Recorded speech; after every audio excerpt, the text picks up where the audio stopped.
அந்த சிகரம் தொட்ட குழந்தையா நீ இருக்கணுமே, எதற்காகவோ நீ தடைபடுகிறாய். என்ன சொன்னாங்க அவங்க, கழுகு பத்தி சொன்னாங்க. அப்படி மேல போய் பேர்ட் நேர போட்டு அந்த அந்த மீனை மட்டும் கொத்திட்டு போவான். பிரமாதங்க அது. ஆனா அந்த கழுகு பத்தி ஒரு மேட்ரு சொல்றேன். அந்த கழுகு இருக்குல்ல, ஒரு கழுகு எத்தனை வருஷம் வாழும் தெரியுமா? எத்தனை வருஷம் வாழும்? 60 to 70 years. ஆனால் சில பருந்து 120 to 140 years வாழும். நீ வேணா நான் போய் கூகுள் பண்ணிப்பார். அந்த வாழற அந்த பருந்து இருக்குல்ல, அதை பற்றிய கேஸ் ஸ்டடி ஒன்று இருக்கு. அது என்ன பண்ணுமா, 70 வயசுல அது வயசாகி சாகாது, மேல பேர்ட் வியூ பாக்குதுல்ல, பார்த்துட்டு வந்து காலால இல்லைன்னா அப்படி தூக்கிட்டு போவோம்ல, அந்த காலில் இருக்கக்கூடிய நகங்கள் வலு விழுந்துரும். அதுக்கு தூக்கி தூக்கி நகங்கள் வலு விழுந்ததனால், குத்தி குத்தி சாப்பிட்டு அந்த அழகு வலு விழுந்ததனால் இறை தேட முடியாமல் பசியில் செத்து போகும் பருந்து. இந்த 120 வருஷம் வாழணும்னு முடிவு செய்தல அந்த பருந்து என்ன தெரியுமா பண்ணோம், 60-70 வயசுல சாவு வந்துருச்சு, தான் சாப்பிட முடியாது, இனிமேல் இறை தேட முடியாது, கண்ணு மட்டும் அதுக்கு பலவீனமே ஆகாதாங்க. அதனால தான் கழுகு பார்வைன்னு பேரு. கழுகு நகம்னு சொல்ல மாட்டோம், கழுகு அழகுன்னு சொல்ல மாட்டோம், கழுகு பார்வை. அமெரிக்காவனுடைய அந்த மிகப்பெரிய அந்த சின்னம் இருக்குல்ல, அதுவே கோல்டன் ஈகிள் சின்னம் தான். என் வீட்டில் என்ன தங்க கழுகுன்னு தான் கூப்பிடுவாங்க. கண்கள் பலம் இழக்கவே கூடாது. அது என்ன பண்ணுமா, மேலே போய் உட்காந்துரும். மேலே போய் உட்காந்துட்டு இறை தேடாது, பசியோடு உட்காந்துருக்கும். உட்காரும் போது என்ன செய்யும், தன்னுடைய காலில் இருக்கக்கூடிய நகங்கள் எல்லாம் பிச்சு போட்டுரும். அப்புறமா தன்னுடைய சிறகெல்லாம் வந்து அப்படியே உதிர்ந்து போய் வயசாக எல்லாத்தையும் பிச்சு போடும். பிச்சு போட்டுட்டு தன்னுடைய அழகு இருக்குல்ல, அதை அடிச்சு உடைச்சிரும். ஒடிச்சிட்டு உட்காந்துருக்கும் கழுகு.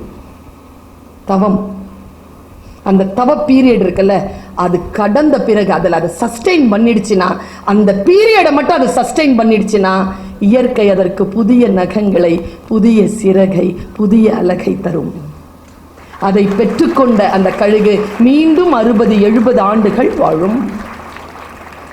நீ ஏதோ ஒரு விஷயத்துல பலவீனம் அடைஞ்சிருக்கிறியா, காத்திரு. அந்த பலவீனங்களை அடிச்சு உடைச்சு உட்காரு, உட்கார்ந்து காத்திரு. கிளாஸ்ல காத்திரு, புரிந்து கொள்வதற்கு காத்திரு. 2 பேர் கிட்ட மட்டும் பேசாத, எதுவுமே கலந்தாலோசிக்காத. 2 பேர்கிட்ட மட்டும். இந்த கிளாஸ்லையோ இந்த மாதிரி நல்ல வார்த்தைகள் கேட்கும்போது ஒருத்தர் இங்கே உட்காந்துருப்பான், ஒருத்தர் இங்கே உட்காந்துருப்பான், ஒருத்தர் இங்கே உட்காந்துருப்பான், ஒருத்தர் இங்கே உட்காந்துருப்பான். இந்த 2 பேர் தான் நம்ம வாழ்க்கை சீரழிக்கிறது. எல்லாம் தெரிகிற மாதிரி பேசுவா, ஒன்றும் தெரியாது. அதுக்கு ஒன்றும் தெரியாதுன்றதுனால தான் நம்ம பக்கத்தில் உட்காந்துருக்குது. தெரிஞ்சதுன்னா வேற எங்கேயோ போவோம், வாயில் அதுக்கு வார்த்தை ஊறும், அது குப்பை தொட்டியை தேடிக்கிட்டே இருக்கும், நல்லா காது கிடைக்கும், துப்பிடுவாங்க. நம்ம வாழ்க்கை நாசம். காதை முடிக்கோங்க. பர்சனலாக ஒரு விஷயம் பேச போகிறேன் பிள்ளைங்கிட்ட. பெரியவங்க, இந்த வயசுல சில விஷயங்கள் செய்யாத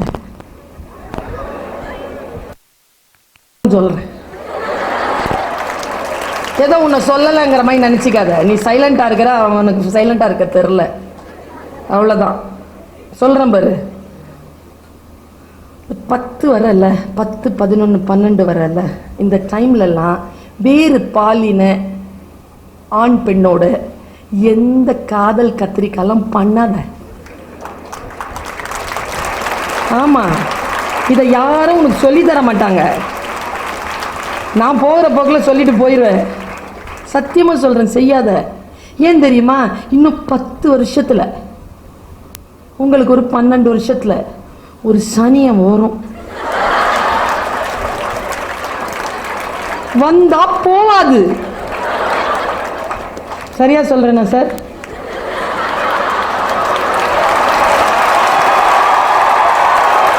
ஆமாடா, அது வந்தா போவாது. கூடவே இருக்கும், சாவுற வரைக்கும் கூடவே இருக்கும். இந்த வயசுல ஏன் அந்த சனியனை தூக்கி இப்ப வச்சுக்கிற? ஒரு 10 வருஷம் படிச்சு ஆளாகி பெரிய ஆளாகி என்ன ஆகணும்னு சொல்லிட்டு முடிவு செய்து மிகச்சிறந்த துணை உன்னை வந்து நாடுகின்ற அளவிற்கு நீ உன்னை உருவாக்கி கொள்வதற்கான வாய்ப்பு தானே இந்த வயது. இந்த வயதை ஏன் வீணடிக்கிறாய்? சொல்லி தரவே மாட்டாங்க. இந்த வயசுல வீணாயிடுச்சுன்னு வச்சுக்க வாழ்க்கை, அந்த வயசுல ரொம்ப கஷ்டப்படுவ. அந்த கஷ்டம் உனக்கு வேண்டாம் என்கின்ற பேர் ஆனந்தத்தோடு பெருங்கருணையோடு தாய்மை மனதோடு நான் சொல்லுகிறேன். கொஞ்சம் கண்ட்ரோலாரு, கடந்து போகட்டும், மகிழ்ச்சியாரு, சிரிச்சிட்டு. சிறிய தவறுகள் ஏதேனும் செய்திருந்தால் பட்டுக்கோட்டை பாட்டு தான் உனக்கு வெற்றி பெறுவதற்கான ரகசியம். இது சிந்தித்து பார்த்து செய்கையை மாத்து. சிறுசா இருக்கையில் திருத்திக்கோ, தவறு சிறுசா இருக்கையில் திருத்திக்கோ. தெரிஞ்சும் தெரியாம நடந்திருந்தா அது திரும்பவும் வராம பார்த்துக்கோ. Very simple. Life is so beautiful. Don't make it complicated. We make it complicated. டீச்சர்ஸ்க்கு சொல்றேன், உங்க காலில் விழுந்து சொல்றேன், என் காலையும் தொட்டுக்கிட்டு நான் சொல்றேன், என் அறிவை பெறுவதற்காக என் குழந்தைகள் என் வகுப்பிற்கு வரவில்லை. நம் அறிவை அந்த குழந்தைகளுக்கு தராமல் நாம் காப்போம். அந்த குழந்தைகள் ஏன் வந்திருக்கு தெரியுமா நம்ம வகுப்புக்கு? அவர்கள் அறிவை அறிமுகம் செய்து கொள்வதற்காகத்தான் வந்திருக்கிறார்களே தவிர நம் அறிவை பெற்றுக் கொள்வதற்காக அவர்கள் வரவே இல்லை. Try to be a Christ. When you are inside the classroom, dear my teachers, try to be a Christ. Christ என்ன பண்ணுவார் தெரியுமா? கையில் ஒரு ஆடு வச்சிருப்பார். அவருடைய மேய்ச்சல் நிலத்தில் நிறைய ஆடு இருக்கும். நான் அந்த மடியில் இருக்கிற ஆடை ஆக விரும்பின ஒரு காலத்தில். டீச்சர் மடியில் உட்கார்றது எவ்வளோ சந்தோஷம் இல்லை? Teacher, how are you? Super, good girl, good boy அப்படின்னு சொன்னால் எவ்வளோ சந்தோஷம். என்னுடைய 5th ஸ்டாண்டர்ட் டீச்சர் கனகாம்பரம் வச்சாலும் மணக்கோங்க. தொட்டு பேசிட்டாங்க ஒரு நாள். இங்கே இருந்தாலும் 3 நாள் குளிக்கல. நான் இப்படியே அலைஞ்சிட்டு இருந்தேன். அவ்வளோ பிடிக்குங்க டீச்சர்ஸை, அவ்வளோ பிடிக்கும். நான் போய் எங்கள் ஃபாதர் கிட்ட கேட்டேன். எங்கள் பேரிஷ் ஃபாதர் அங்கே இருந்தார். நான் 8th ஸ்டாண்டர்ட் வரைக்கும் படித்தவர் ஒரு ஸ்கூல் ஃபாதர். அவர் என்னை ப்ரொஃபஸர்னு கிண்டல் பண்ணி கூப்பிடுவார். ப்ரொஃபஸர் கம் அப்படிம்பார். சின்ன குழந்தையிலேருந்து அவர்கிட்ட நான் படிக்கிறேன். Father, I want to become a that குட்டி ஆடு. என்ன ஆச்சு உனக்கு? ஜீசஸ் கிரைஸ்ட் மடியில் உட்காரணும். Tell me the secret. ஆனால் கிறிஸ்டியன் ஆகக்கூடாது. I don't want to be a Christian, but I want to be a குட்டி ஆட் of the lap on Jesus Christ. ஒரு விஷயம் சொன்னாருங்க, வேண்டாம் மகளே, நீ அவர் மடியில் உட்காருகின்ற குட்டி ஆடாக வேண்டாம், அவர் பார்வை மேய்ச்சலில் இருக்கக்கூடிய நல்ல ஆடாகவே இரு. ஏன் ஏன் அந்த குட்டி ஆட வேண்டாம்? அது எவ்வளோ கொடுத்து வச்ச ஆடு. மடியில் உட்காச்சி வச்சிருக்கிறாரு, கொஞ்சிக்கிட்டு இருக்கிறாரு, இப்படி அணைச்சி வச்சிருக்கிறாரு.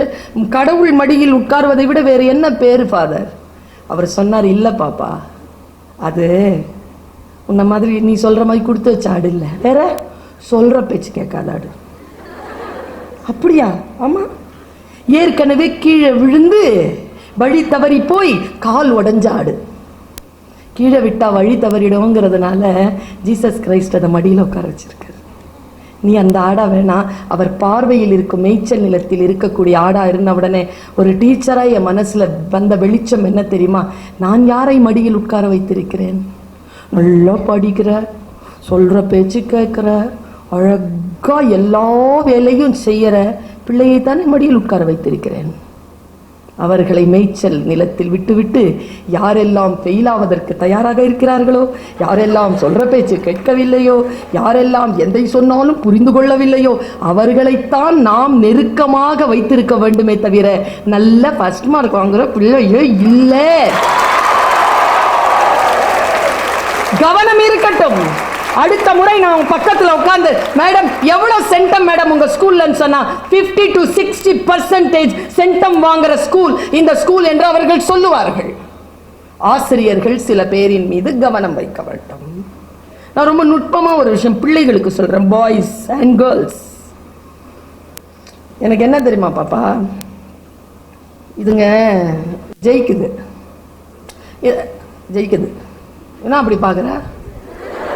ஜெயிக்கிறானுங்க, சும்மா இல்லை, ஜெயிக்கிறாங்க. நாமளும் ஜெயிக்கிறோம். என்ன நாம 96% ஜெயிச்சா அதுங்க 92% ஜெயிக்குது, ஒரு 4% நம்ம கூடுதலா ஜெயிக்கிறோம். ஆனா என்ன தெரியுமா, 98% ஜெயிக்கிறவங்க, 96% ஜெயிக்கிற கேர்ள்ஸ் வாழ்க்கை முழுவதும் அந்த வெற்றியை எடுத்துக்கொண்டு தன் இறுதி வரைக்கும் செல்வதே இல்லை. 50-40%லயே கீழே உதிர்ந்துடுறாங்க. அதுங்க 92க்கும் 92 போயிருதுப்பா. அதனாலேயே அவனுங்க மேல எனக்கு மரியாதை, ரொம்ப மரியாதை அவங்க மேல. நீ பெற்ற வெற்றி எதுவாக இருந்தாலும் உன்னுடைய கடைசி வரைக்கும் என் பெண் குழந்தையை கொண்டு செலுத்தாத, வெற்றியை கொண்டாடாதே. இந்த பர்வீன் சுல்தான் அம்மா உனக்கு சொல்லி தருகிறேன், வெற்றியை ஒருபோதும் கொண்டாடாதே, வெற்றியை பொறுப்பாக மாற்றிக்கொள். It's a responsibility. It's not a celebration time. நான் மேடையில நல்லா பேசுறேன் அப்படிங்கிறது ஒரு செலிப்ரேஷன் டைம் அது இல்ல. இளங்கோ சாரோ, மீனா மேடமோ, பிரேம் சாரோ இல்ல மற்ற பிரின்சிபல்ஸோ என்னை மிகச்சிறந்த பேச்சாளராக பார்த்து விட்டார்கள் என்பதற்காக நான் கொண்டாடி விடலாமா? கிடையாது. அது என்னுடைய ரெஸ்பான்சிபிலிட்டி. அதை விட அதிகமாக 1% இந்த மீட்டிங்ல நான் பேசியாகும். என் ஈட்டியை நான் தான் எரிந்து அதை விட தூரமா எரியணும். நான் அதான் ரெக்கார்ட். யாரையும் போல வருவதல்ல. சிகரம் நம் உயரம். ஏன் தெரியுமா தலைப்பு கொடுத்தேன்? யாரோ ஒருவன் தொட்ட சிகரத்தை போய் தொடர்றது இல்ல, என் உயரத்தின் எல்லையை நான் தொடுவது. நான் 75% தான், ஆனா 75% வாங்கிட்டேன். 76 என்னால வாங்க முடியாது. நான் மீன் கடல்ல நீந்துவேன். 98 எல்லாம் மரம் ஏறும். எனக்கு மரம் ஏற தெரியாது, அந்த பிறப்பு இல்லை நான். ஆனா 75 வாங்கினேனா இல்லையா? ஒரு பல்கலைக்கழகத்துக்கு கீழே பேராசிரியரா இருக்கிறேனா இல்லையா? PhD முடிச்சேனா இல்லையா? ஒரே சிட்டிங்ல UGC கிளியர் பண்ணேனா இல்லையா? அவ்வளவுதான். நம்முடைய உயரம் எது இருக்கிறதோ அந்த உயரத்தின் எல்லையை என் குழந்தையை தொட்டு விடுங்கள். அதற்கு பெயர் தான் சிகரம் தொடுதல். அதற்காக சில ஸ்ட்ராட்டஜிஸ் இருக்கு. அந்த ஸ்ட்ராட்டஜி நான் சொல்றேன். எனக்கு பல நேரங்கள்ல இந்த ஜெயிக்கிற அந்த நெருப்பு ரொம்ப அதிகமா இருக்கும். அவர் சொன்னார்ல 1500 மேடைகள் சொல்லி. நான் ஸ்கூல்ல இருந்து காலேஜ் வரைக்கும் பேசின கணக்கு அது. அதுக்கப்புறமா நான் 20,000 மேடைகள் பேசிட்டேன். என்கிட்ட எல்லாத்துக்குமா கணக்கு இருக்கு. அவங்க சொன்னாங்களா இந்த 1500 532 பிரைஸ், நான் 532 எல்லாம் ஃபர்ஸ்ட் பிரைஸ் கிடையாது. அதுல 180 ஸ்போர்ட்ஸ், மற்றதெல்லாம் ரங்கோலி, பாட்டு பாடி, டான்ஸ் ஆடிலாம் வாங்கினது. பேச்சு போட்டிக்கு 80-70 தான். அந்த 80-70 இருக்குல்ல, அதுலயும் ஃபர்ஸ்ட் பிரைஸ் 20-25 தான். மற்றதெல்லாம் ஆறுதல் பரிசு தான், 3ஆம் பரிசு தான். ஆனால் என்னை இங்க நிற்க வைத்தது அந்த 533 2 பரிசு அல்ல, 1500 மேடைகள், 1500 போட்டிகள். தோற்றாலும் போய் நிற்பேங்க, தோற்றாலும் போய் நிற்பேன்.